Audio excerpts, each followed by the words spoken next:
When I look at a newborn baby, or even a picture of a newborn baby, I can't help but think that I'm looking at the pure essence of what it is to be human, the pure essence of a human spirit. I'm looking at a human before contamination of thought, before the contamination of what other people think they should be doing, and before the contamination of their own thoughts and their own judgments about how they live their life. As I see a newborn develop, you can see the characteristics coming out in them that are probably linked to DNA, probably linked to their early years development with their parents. We always talk about newborns. Oh, who do they look like? Do they look like the mother, the father, the brother, the sister, even the grandparents? We're always trying to trace the DNA that's in them.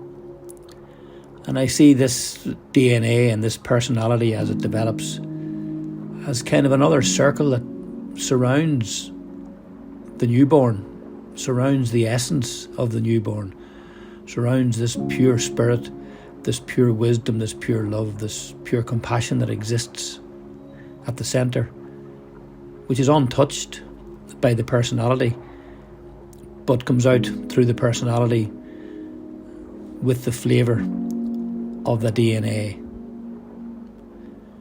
And as the child grows and learns and develops and starts to make its own way in the world, it creates its own view of how the world operates, particularly from the perspective of survive and thrive, particularly from the perspective of how its parents and its siblings and other influences like church or education or how they help this child to say, here's how you get on in the world. So as the child grows, it's creating this impression or perception of how it thinks it should view the world. And in my work and in my experience and in my reading, I'm calling that the ego.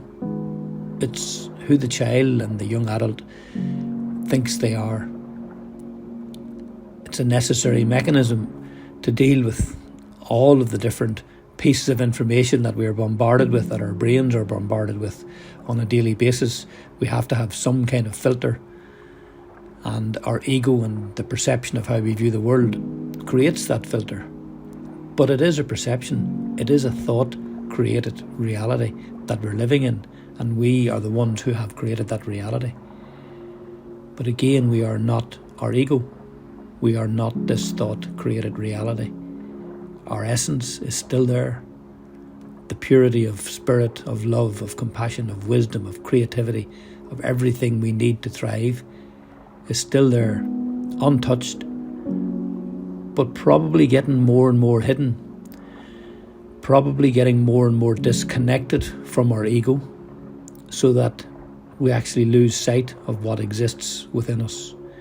We lose sight of this wonderful, universal connection that we have to something divine, something divine within us.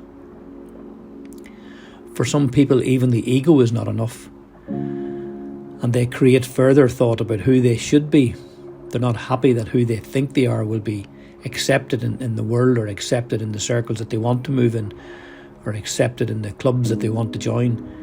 So they create who they think they should be, and I call that the avatar. And it's a further circle away from the essence of who they really are. Many times we're told in our lives to be yourself, or to bring the best version of yourself into the workplace, or into any job you're trying to do, or sporting occasion you're trying to take part in. Be the best you can be. But how can we be the best that we can be when the best that we can be is hidden under a layer of avatar thoughts, ego thoughts, and even a layer of DNA and early years upbringing, even a layer of thought of, well, that's who I am, or it runs in the family, I'm just like my father. How do we bring the best of ourselves in those situations? I think the answer is seeing the truth of this for yourselves. The answer is seeing the truth of the essence that exists within all humans, that connects all humans into one loving, pot of energy, that we have differentiated ourselves through our DNA, if you like, through our egos, maybe through our avatars. Recognise the truth of that. Catch yourself creating stories about who you are. Catch yourself creating stories about what's going to happen to you. Look back and see things that you thought were going to happen that didn't happen.